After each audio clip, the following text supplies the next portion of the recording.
میں doctor Fahima, Marwari college Ranchi, intermediate section.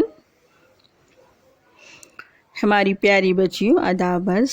آج میں آپ لوگوں کو سیکنڈ ایئر کے نصاب سے غزل کے متعلق بتاؤں گی، جو گلستان ادب میں حصہ نظم سے ماخوذ ہے۔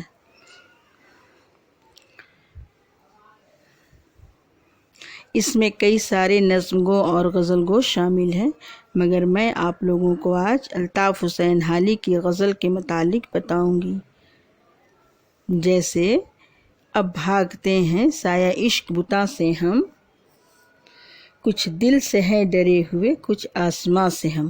کل آپ لوگوں کو میں نے غزل کے متعلق بتا دیا تھا کہ غزل کسے کہتے ہیں۔ آج میں الطاف حسین حالی کی غزل گو کے متعلق بتاؤں گی اور ان کی تشریح بتاؤں گی، ٹھیک ہے؟ چلیے۔ اب بھاگتے ہیں سایہ عشق بتاں سے ہم، کچھ دل سے ہیں ڈرے ہوئے کچھ آسماں سے ہم۔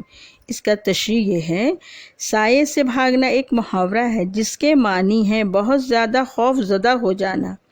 پرانی شاعری میں یہ تصور عام تھا کہ دنیا کی تمام چھوٹی بڑی تبدیلیاں آسمان کی گردش کا نتیجہ ہوتی ہیں۔ اسی تصور کے تحت حالی نے آسمان سے ڈرنے کی بات کہی ہے۔ دوسری اس شعر کو یوں بھی سمجھ لے سکتے ہیں کہ ہم نے حسینوں کے عشق میں اتنے چرخے کاٹے ہیں کہ ان کے سایہ سے بھی گھبراتے ہیں، مطلب ڈرتے ہیں۔ مانے جس سے عشق کیا اس کے پیچھے ہم اتنے پاپڑ بیلے ہیں کہ اب ہم اس کے سائے سے ڈرتے ہیں۔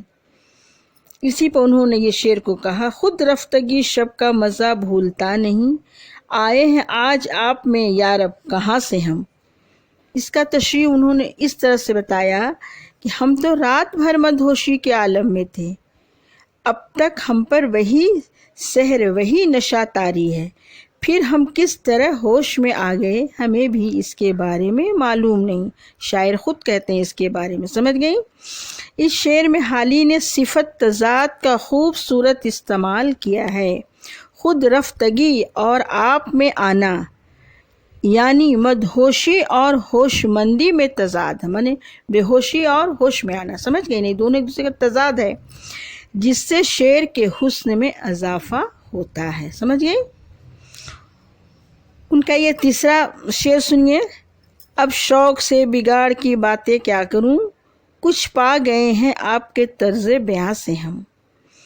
اس کا تشریح سنیے، حالی نے یہاں مکالمے کا انداز اختیار کیا، وہی انداز جو غالب کے ہاں نظر آتا ہے جب کہتے ہیں، ذرا غور سے سنیے، جب وہ کہتے ہیں، کہتے ہو نہ دیں گے دل اگر پڑا پایا، کہتے ہو نہ دیں گے دل اگر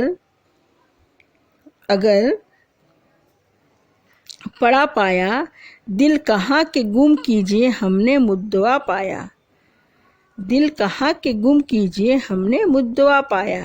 یہاں حالی بھی کہہ رہے ہیں کہ آپ کے طرز بیاں سے ہم حقیقت تک پہنچ گئے، اب آپ ہم سے بے رخی یا بے اتفاقی کی باتیں کرتے رہیں، ہم تو سمجھ چکے ہیں کہ آپ کو ہم سے لگاؤ ہے۔ حالی نے شعر میں طرز کو مؤنث استعمال کیا ہے، عام طور پر اسے مذکر استعمال کرتے ہیں، سمجھ گئیں؟ اب ان کا یہ چوتھا مصرع کا شعر دیکھ لیجئے حالی صاحب کا، ٹھیک ہے؟ دلکش ہر ایک قطع صحرا ہے راہ میں، دلکش ہر ایک قطع صحرا ہے راہ میں، ملتے ہیں جا کے دیکھے کب کارواں سے ہم۔ اس کا تشریح اس طرح سے آپ سمجھ لیجئے، کہتے ہیں کہ جنگل میں ہر ٹکڑا یا ریگستان کا ہر ٹکڑا اس قدر دلکش اور دل فریب ہے کہ ہم اسی میں کھو کے رہ جاتے ہیں اور کہیں نگاہ نہیں جاتی ہماری، ٹھیک ہے؟ ہمارے قدم آگے بڑھ ہی نہیں پاتے، اب دیکھیے کہ ہم کب تک کارواں سے جا کر ملتے ہیں۔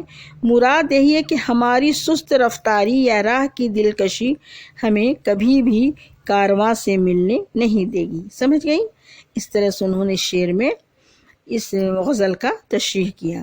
اب ان کا پانچواں بند دیکھ لیجئے، شعر کا ہی پانچواں بند، لذت تیرے کلام میں آئی کہاں سے، لذت تیرے کلام میں آئی کہاں سے، یہ پوچھیں گے جا کے حالی جادو بیاں سے ہم۔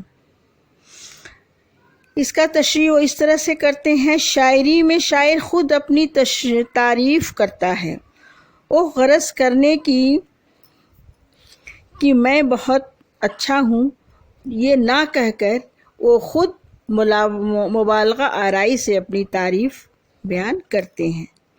وہ عرض کرنے کی جگہ فرمانا اور وہ بھی مستند فرمانا بھی کہہ سکتا ہے، اسے شاعرانہ تعلق کہتے ہیں۔ حالی اپنی تعریف کرتے ہوئے کہتے ہیں کہ اے حالی یہ تو بتا کہ تیری شاعری میں یہ جادو بیانی کہاں سے آئی ہے۔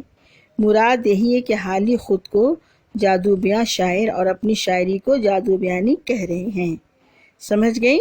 اس طرح شاعر اپنی شاعری کی تعریف بھی کرتے ہیں اور اپنے بارے میں پورے حال زندگی کو بیان بھی کر دیتے ہیں۔ سمجھ گئیں؟ آج میں نے آپ لوگوں کو حالی کی غزل کی تشریح بیان کی ہوں۔